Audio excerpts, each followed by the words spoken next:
To the NBA for ESPN. I'll talk about it right after the bumper.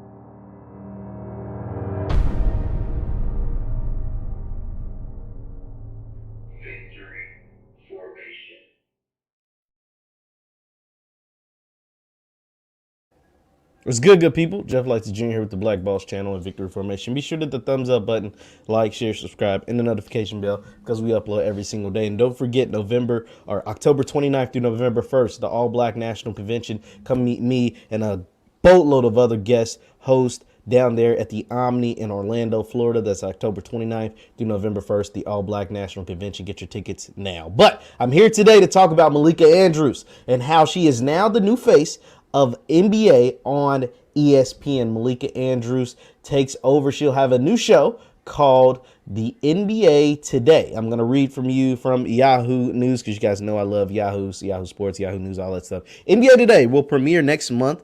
The day before the new NBA season begins, ESPN has chosen a successor to Rachel Nichols in The Jump with Malika Andrews and her new show, the NBA Today. ESPN announced that Andrews will host the NBA Today, which is set to debut on October 18th, the day before the 2021-22 season begins. The flagship program will air 3 to 4 Eastern on ESPN and the ESPN app. NBA Today will replace The Jump, which was canceled over the summer.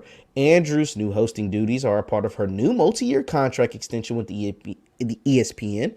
The NBA analyst Kendrick Perkins, Shanae Ogumake, Vince Carter, and ESPN senior writer Zach Lowe will also be a part of the NBA Today's lineup. It is so cool. And how did this 26-year-old black woman from Oakland, California get to this point in her career to where she takes over and is, to me, the face of the NBA on ESPN? Outside of the players, I mean, she's the face. Well, here's how it happened. ESPN was actually grooming Maria Taylor, who is another black woman, now works for NBC Sports, to take this position. Maria Taylor was going to be the next in line, right? And Rachel Nichols really wasn't having it. When the bubble went down, obviously, if you guys remember, I did the video about the leaked audio. Rachel Nichols talked about basically the white supremacy that takes place at ESPN and how the higher-ups, because of the death of George Floyd, the higher-ups at ESPN wanted to promote Maria Taylor because just like every other white-owned company, all of them were trying to get real black real fast, right? Every company in the world, whether you were Amazon, Google, Netflix, ESPN, CNN, whatever. Pick your favorite white company, McDonald's, Wendy's. Everybody was trying to get real black real fast after the death of George Floyd. And it was during the middle of the pandemic because, everybody was stuck at home. Everybody saw the George Floyd killing on camera, on TV, because we couldn't go outside because, we were scared of, the virus, and we couldn't, and there was no V word that rhymes with Maxine that starts with a V. So there was none of that. And so we were all scared, terrified, petrified, and we watched George Floyd. We literally watched George Floyd die on television. It was everywhere. And so everybody was trying to get real black real fast. And so in ESPN's effort to get real black real fast, they wanted to do a double dip. They wanted to get black and they wanted to get a woman. So they chose Maria Taylor to kind of take the job of Rachel Nichols.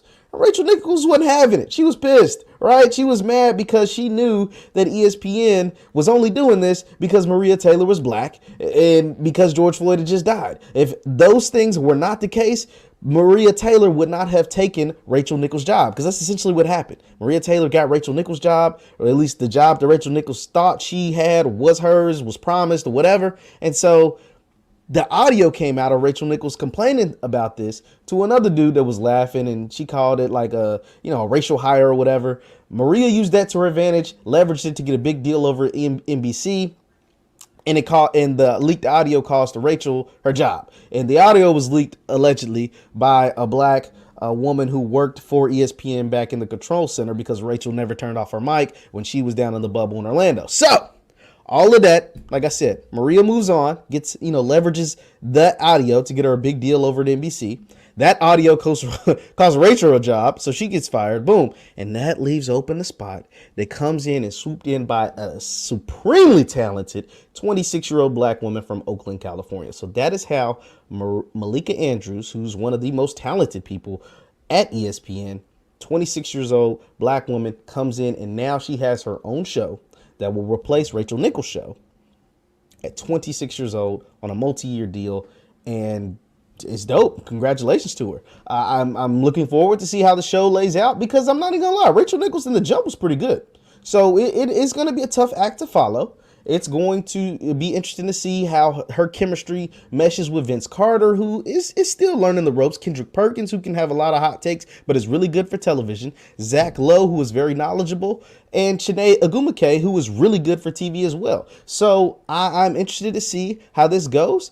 Congratulations to Malika. You know, it is what it is. And to everybody else involved, we'll see what happens moving forward. Let me know your thoughts in the chat. Let me know your thoughts in the comments. Once again, Malika Andrews is now the new face of the NBA at ESPN, the 26-year-old black woman from Oakland, California. So congratulations to her. Hit the thumbs up button, like, share, subscribe, and follow my Facebook folks. Follow me, Jeff Lightsy Sports on Facebook, Jeff Lightsy Sports right there on Facebook. And for everybody that wants to meet me and all the other great guest panelists at the All Black National Convention down in Orlando, Florida, October 29th through November 1st. Come check us out. Registration is there. Go look it up. The 6th annual All Black National Convention. I hope to see you guys there. Once again, hit the thumbs up button. I'm Jeff Lightsy Jr. Thank you guys for tuning in. I'll see you next time. Peace.